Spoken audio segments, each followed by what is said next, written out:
people who they say that are going to testify against Nnamdi Kanu. Hello, welcome to this channel. There is this video I came across and I would like us to watch it together. But before we do that, please, if you have not subscribed to this channel, please go ahead and do that. Click on the subscribe button and turn on your notification bell to keep being part of this. Then as you watch, do not forget to react and also drop your comments in the comment section. As Nnamdi Kanu heads to court tomorrow to face Justice James Omotosho in waiting for the federal government representative to bring people who they say that are going to testify against Nnamdi Kanu, it is reported that First Senior Advocate of Nigeria has joined Nnamdi Kanu's legal team as trial resumes Tuesday. That is tomorrow, right? First Senior Advocate of Nigeria join Nnamdi Kanu's legal team as trial resumes tomorrow. Now, we are going to deliberate this thing very well, but there is a video I want you to watch. You know, it's important for us to set the record straight. Time with that number, if you have been following me, you know my stand about the insecurity challenges from across the country, and especially in the southeast. Now, the military has been indicted as the causes of the insecurity in the southeast, the major cause of insecurity in the southeast. Now, this person that indicted them is not just an ordinary person. She is a journalist, okay, that is working with News Central. News Central is a very large, television station. You all know about it. I want you to take your time to watch this video to understand what is truly going on in the southeast, because that is one of the reasons why federal government, continue to hold Nnamdi Kanu amidst other reasons as well, okay? Now, they are saying that the insecurity in the southeast is because of the USN Nnamdi Kanu form, is because of IPOB Nnamdi Kanu form, but nobody is talking about this. Take a listen. Good day, everyone. My name is Lolo Neka Chimeze. I'm the National President of Igbo Women Assembly. My personal experience, when this insecurity was too much in the southeast, I'm based in Lagos. For our group, we have different departments and we have media departments. So we decided to come and cover it and to find out what is actually happening.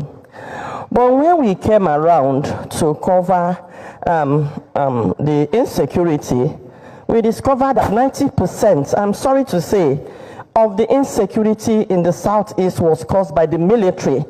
I won't apologize for saying it, because they would have shot me at Osumuhu that time. So when we came, and on Monday, we decided to cover the sit-at-home proper.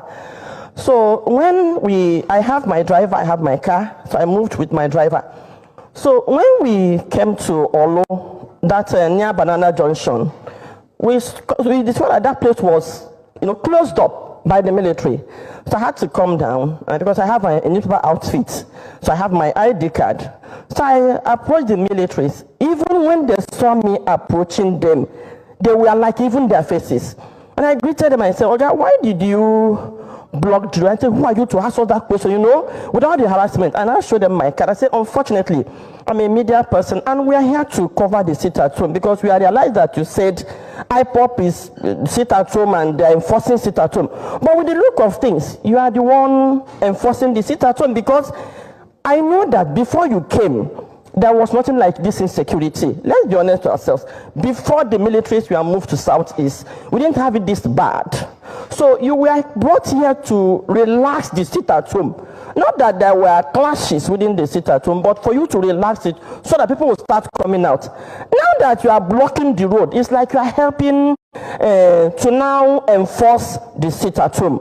So when I now flashed my car, they now ran inside. So out of anger, I moved those things on the road, and then I drove past. I covered the whole of Southeast. When you approach their checking point, they look more deadly than any criminal, even armed robbers you meet on the road. The way they approach, the way they harass. So after touring the whole of Southeast, we now realize that even the way they harass motorists, the way they harass people, we now realize that 80% of what we are being told is being done by the militaries and the harassment. Now, on my way back, I'm from Imo State, so I ended up in my hometown. I'm from Olo, actually.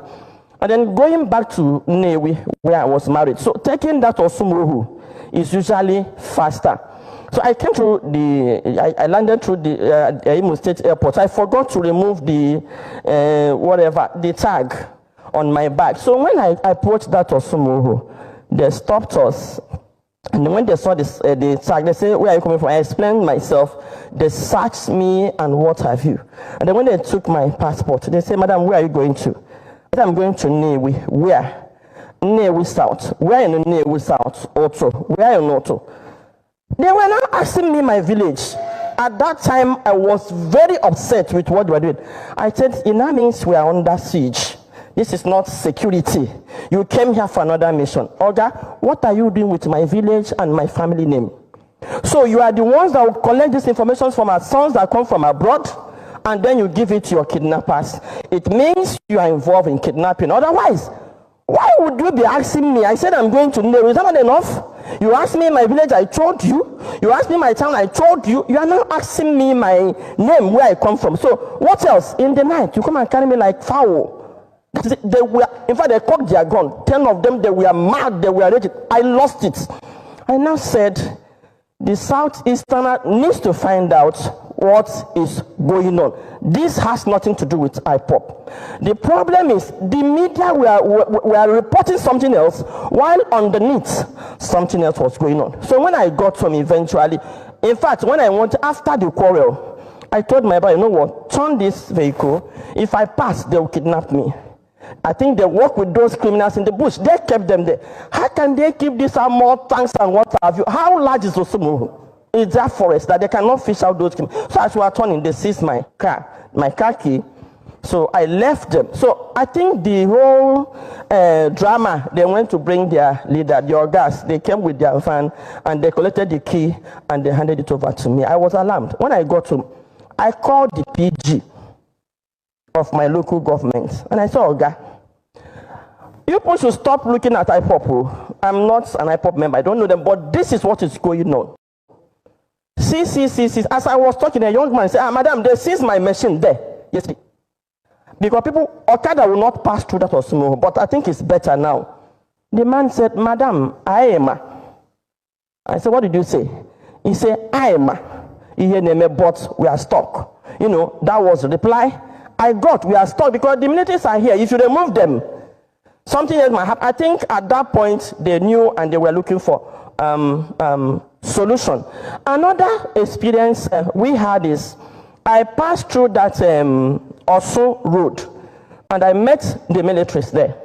They were right at Ekotutu.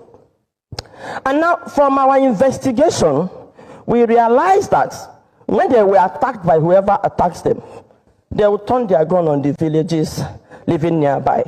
That was how also Ekotutu was burned. Have covered the whole southeast, both the police everywhere in the southeast, and they cannot fish out these criminals. But with few vigilantes that were raised, you can see the women saying that they can enter the bush now since we have this vigilante group. So what I'm telling Diana, let's stop moving money around. Now, but big cars, you know, security. Invest it in security. I can assure you, community trouble and we their security men 100,000.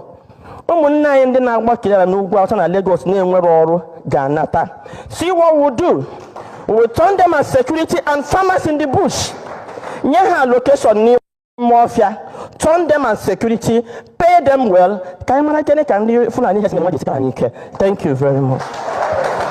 Now, thank you for watching this video up to this extent. Now, you see, what this woman said is very interesting and is scary at the same time. Both scary and interesting. It is interesting because this is what I've been saying right from time, because I don't just come here to give reports. I have proofs of my reports. I know what I'm talking about. I have concrete evidence about my reports. However, it is scary because your governors are aware of this, your politicians are aware of this, they know what is going on, but they are afraid to say it because they need the power. They are in politics, they need the power. They just need the power to protect themselves and their family to need more money. This is the tragedy of African nation. This is the tragedy of Nigeria. And that is why Nigeria can never be sustainable. Now, back to Nnamdi Kanu issue. This is the article from Sahara Reporters. Let us just read the first 3 paragraphs for you to understand the people who will be joining them to represent Nnamdi Kanu tomorrow, okay? It reads that 4 senior advocates of Nigeria, SANS, have joined the legal team representing Nnamdi Kanu, leader of the indigenous people of Biafra, IPOB, as his trial resumes tomorrow, Tuesday, April 29, 2025.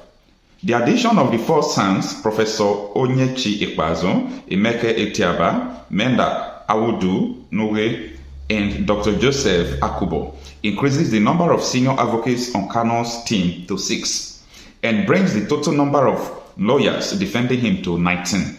They join existing senior advocate of Nigeria's Chief Kanu Agabi and Uchenna Njoko. Okay?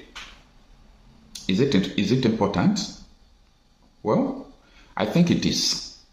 And this is the reason why I said it is.